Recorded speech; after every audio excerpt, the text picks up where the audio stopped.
রাধে রাধে বন্ধুরা, কেমন আছেন আপনারা? আপনাদের আশীর্বাদে আমি অনেক ভালো আছি, কিন্তু আজকে আমার মনটা খুবই খারাপ।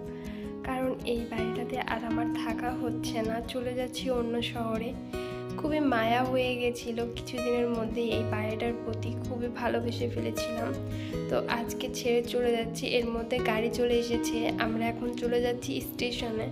তো আমাদের এই শহর থেকে আমরা যে শহরে যাচ্ছি অনেকটাই দূরে, আমাদের প্রায় 3 ঘন্টা সময় লাগবে বুলেট ট্রেনে। তো এই যে ট্রেনে আমরা চলছি আমাদের নতুন শহরে। তো এখনও আমার খুবই মন খারাপ, যদিও বাইরের দৃশ্যটা অনেক সুন্দর, তবুও না মনটা অনেক খারাপ। কারণ যেখানে যাচ্ছি সেইখানে কেমন পরিবেশ হবে আমার কিছুই জানা নেই, কিন্তু ট্রেন থেকে নেমেই কিন্তু আমার মনটা ভালো হয়ে গেছে। সুইচ গেট থেকে এত সুন্দর করে জল পড়ছে, আসলে সত্যি কথা আমি এটা আগে দেখিনি। আমার বর বললো এটা নাকি আমাদের দেশেও আছে।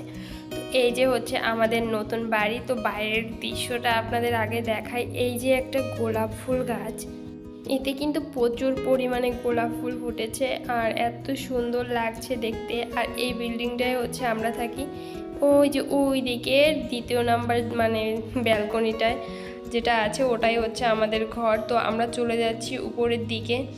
এই যে প্রথম কর্তাবাবু গেটটা খুলে নিল, এরপরে লিফটে করে চলে যাচ্ছি। আমরা মূলত 5 তলায় আছি, লিফটের 4-এ। এই যে সিঁড়ি দিয়ে ওখানে ওঠা যায়। এরপরে আমরা দরজাটা খুলে নিচ্ছি, আর এমনি আর কি ওখানে একটু চাপ দিয়ে দেখলাম ঘরে কল বাজছে। তো এই যে হচ্ছে আমরা ঘরে চলে এসেছি, আর ঘরে ঢুকেই ডান দিকে হচ্ছে আমার বেডরুম। তো আমি আগে আপনাদের আমার বেডরুমটা দেখিয়ে নিচ্ছি। এই যে হচ্ছে আমার বেডরুম, আর এখানেই আমি আমার গোবিন্দকে রেখেছি, রাধা গোবিন্দ। আমার ঘরের সব থেকে বেশি সুন্দর জিনিস সেই হচ্ছে আমার রাধা গোবিন্দ। আর এই হচ্ছে টিভি আমাদের, এই যে হচ্ছে বেড, আর তারই পাশে বড় একটা আলমারি, আর এখানে আছে 2টো চেয়ার আর একটা টি টেবিল, আর এদিকে আছে সুন্দর একটা ব্যালকনি। তো চলুন আমার সাথে ব্যালকনিতে। আসলে এইটা হচ্ছে আমার বাড়ির মানে সামনের সাইডটা, দেখতে কিন্তু অনেক সুন্দর। ওই দেখুন পাহাড়, আর এইদিকে আছে একটু এগুলি সুন্দর একটা নদী। অন্য একটা ভিডিওতে নদীটা আপনাদের আমি দেখাবো।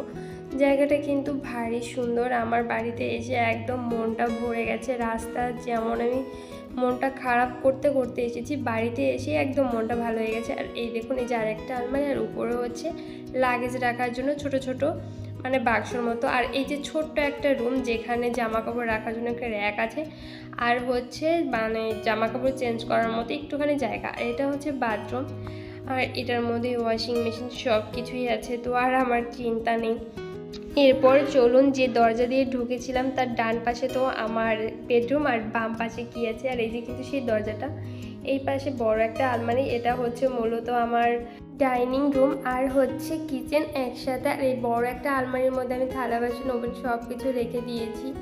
তো আমার এই নতুন বাড়িটা আপনাদের কেমন লাগছে অবশ্যই জানাবেন। আর এই পাশে হচ্ছে আরেকটা ব্যালকনি, আর আজকে না আমি অনেক জামা কাপড় ধুয়ে দিয়েছি। আর এখানে চেয়ার টেবিল আছে, মাঝে মাঝে বসে আকাশ দেখার জন্য আর কি। আর এই পাশের দৃশ্যটা কিন্তু আমার কাছে অনেক অনেক অনেক সুন্দর লাগে। আর আপনাদের কেমন লাগছে অবশ্যই জানাবেন। আর নিচ থেকে কিন্তু ওই গোলাপ গাছটাই আমি আপনাদের দেখিয়েছি, আর এই পাহাড়টাও কিন্তু ভারী সুন্দর। তো আজকের ভিডিওটা আমার এই পর্যন্তই। যদি আমার ভিডিওগুলো আপনাদের ভালো লাগে তবে আমার অবশ্যই পাশে থাকবেন, চ্যানেলটিকে সাবস্ক্রাইব করবেন। টাটা বন্ধুরা।